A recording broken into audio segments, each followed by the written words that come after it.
दोस्तों, दम है तो धनतेरस के किसी भी दिन इस पौधे को जड़ सहित उखाड़ करके ले आना। आपकी तत्काल गरीबी मिट जाएगी। अगर गरीबी ना मिटे तो मुझे बताना। धनतेरस और दीपावली के पूरे समय को चैतन्य अवस्था कहा जाता है। धनतेरस के पूरे समय को जागृत अवस्था कहा जाता है। इस समय भगवान धन्वंतरी पूर्ण रूप से अपनी शक्ति के साथ जागृत अवस्था में होते हैं और माता लक्ष्मी हमारे पृथ्वी लोक पर इस धरा पर पूर्ण रूप से आती है।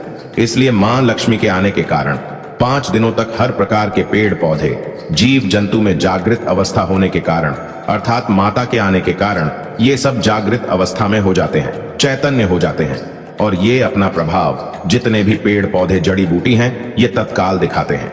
दोस्तों, पेड़ पौधों में ऊर्जा होती है, इसलिए पेड़ पौधे हमारे लिए परम पूजनीय है। हमारे हिंदू धर्म में हम पेड़ पौधों की पूजा करते हैं। जैसे कि आपने देखा होगा, जो माताएं बहनें होती हैं वट सावित्री का व्रत रखती है और पीपल की पूजा करती है, बरगद की पूजा भी करती है।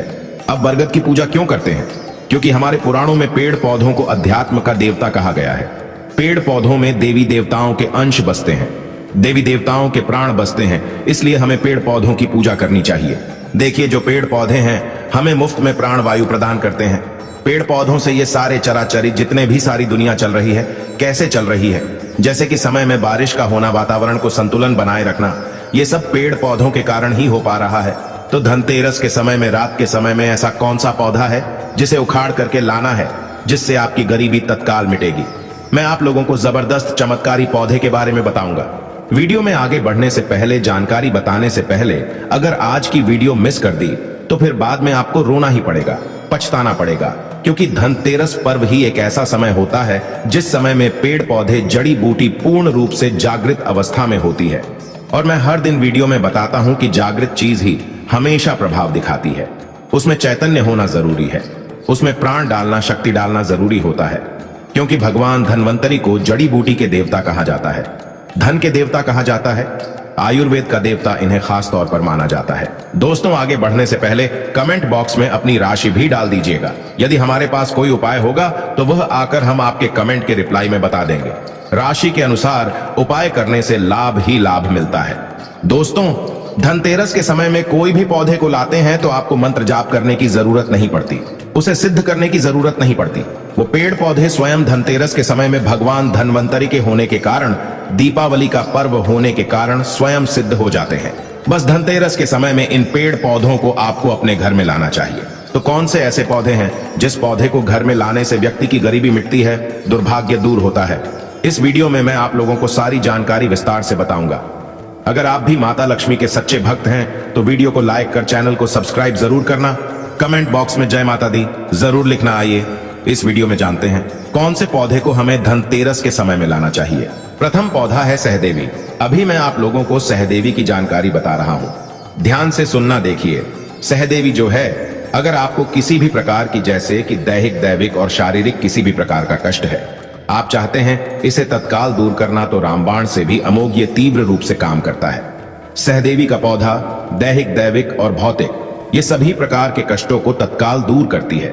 तंत्र शक्ति एवं, ध्यान से सुनना, तंत्र शक्ति एवं भौतिक सुखों को प्रदान करने के कारण इस पौधे का नाम देवी पद से प्राप्त मिला है।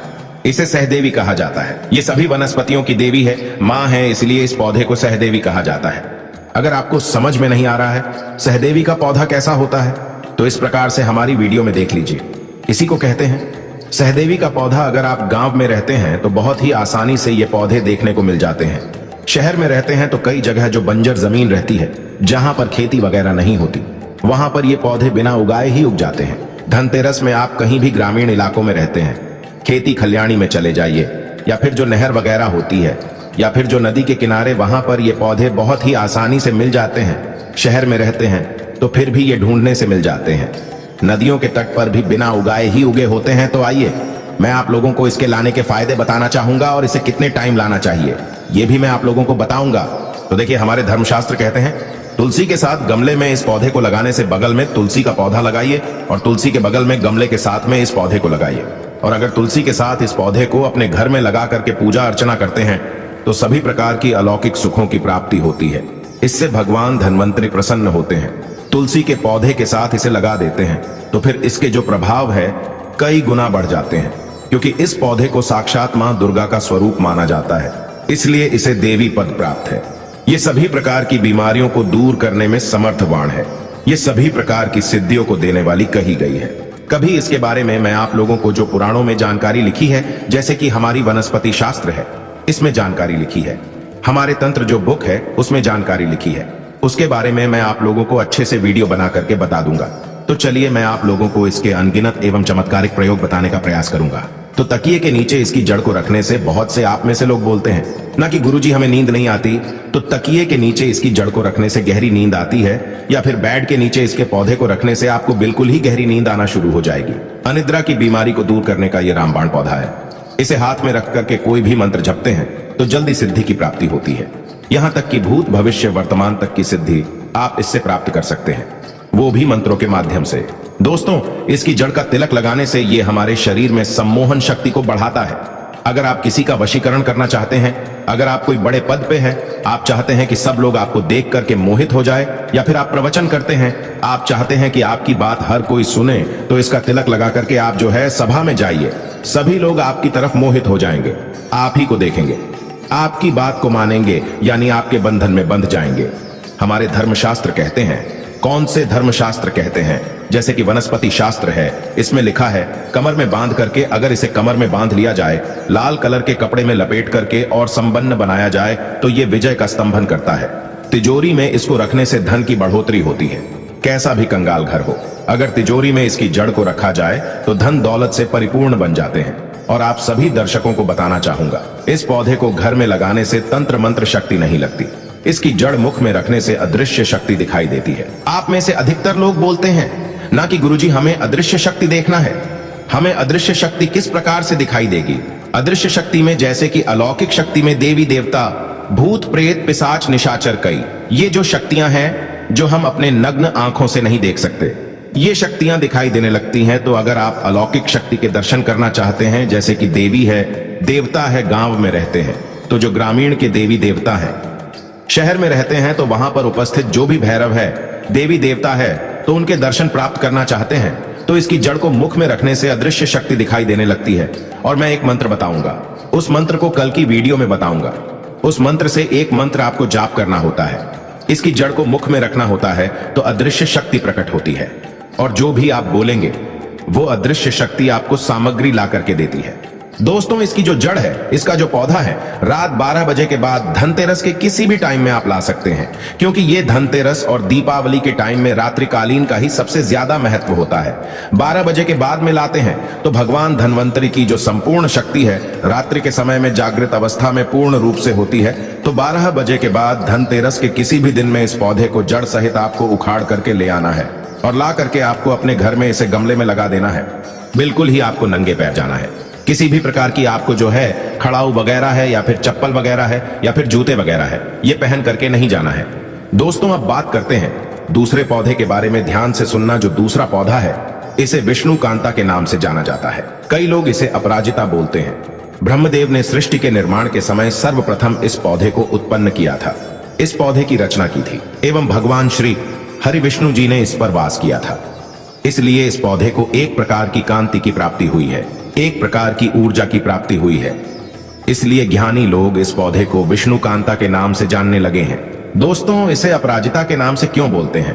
क्योंकि इसके गुण ही है, ये आपके शत्रु से हमेशा आपको अपराजित रखता है, कभी भी आपको ये पराजय नहीं होने देता। इसको घर में लाने से कौन कौन सी अलौकिक एवं चमत्कारिक शक्तियों की प्राप्ति होती है, आइए जानते हैं।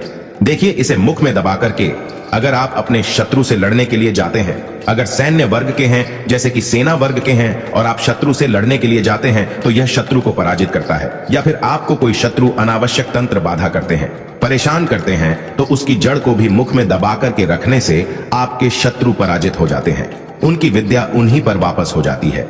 इसे सिद्ध करके हाथ में बांध करके युद्ध किया जाए, और अगर कोई व्यक्ति आपको तलवार से मारता है, तब भी तलवार का कोई असर आप पर नहीं पड़ेगा। लेकिन एक मंत्र होता है, उसे आपको सिद्ध करना होता है।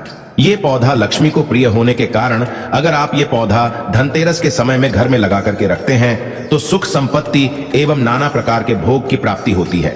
पेड़ पौधों को आप साधारण मत समझना। ये जो पौधा है विष्णु कांता, जिसे हम अपराजिता बोलते हैं, ये साक्षात मां लक्ष्मी का स्वरूप है। इसमें स्वयं लक्ष्मी जी बसती हैं। धनतेरस में इस पौधे को घर में लगाने से जैसे जैसे इस पौधे में वृद्धि होती है, जैसे जैसे इस पौधे का आकार बढ़ता है, जैसे जैसे इस पौधे में फूल फल आते हैं, वैसे वैसे व्यक्ति के घर में धन धान्य की प्राप्ति होती है, व्यक्ति के घर में धन दौलत की बढ़ोतरी होती है। दोस्तों, इस पौधे के पुष्प धनतेरस के दिन ध्यान से सुनिएगा। इस पौधे के पुष्प धनतेरस के दिन भगवान धन्वंतरी को चढ़ाने से सभी प्रकार की सिद्धि एवं भोगों की प्राप्ति होती है।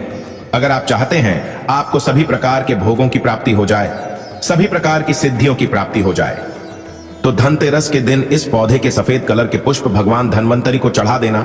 हम 101% गारंटी आपको देते हैं। इसके पुष्प चढ़ाने के बाद भगवान धन्वंतरी आपसे प्रसन्न हो जाएगी और आपको सभी प्रकार के अलौकिक सुख प्रदान करेंगे, सभी प्रकार के आपके मनोरथ को पूर्ण करेंगे, सभी प्रकार की आपकी जो कामना है उस कामना को सिद्ध करेंगे। यह पौधा धनतेरस में सूर्य उदय से पहले लाना होता है।